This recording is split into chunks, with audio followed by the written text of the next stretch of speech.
Hello friends, welcome back to the new tutorial of the bash script. Today we are going to learn sending the post request from the bash script. So currently you can see that we have a postman, right?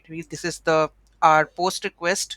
Okay, so how we are going to implement this into your bash script, we are going to learn in this video. Those who haven't subscribed my channel yet, please to subscribe my channel, and if you like the video, please do like, share and comment on my video. So let's get started. So we are going to use the push notifications API into our bash script, right? So just close this window and let's go to our bash script. So here we are using the fcm url. So this is the url. Server key we require, device token we have added. Okay, so this is a payload for the json part. Notification, so device token, notification title, body.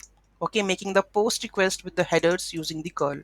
Okay, so here we have the post request with authorization key and application JSON, and here we have the notification payload. Okay, then FCM URL. Okay, so here now we are making a post request with the headers using the curl and displaying the response over here. Okay, let's hit this API. So this is basically the node one. Where is this? This is clear. So let's make this one with here notifications. Okay, so this notification will come over here. So let me add this. Okay, so here we go with this one.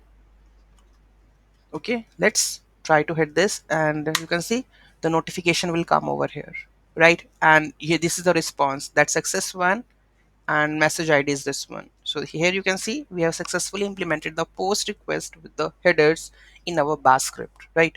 Any doubt, any query in that, do let me know in the comment section. Thank you so much for watching this video. Have a great day.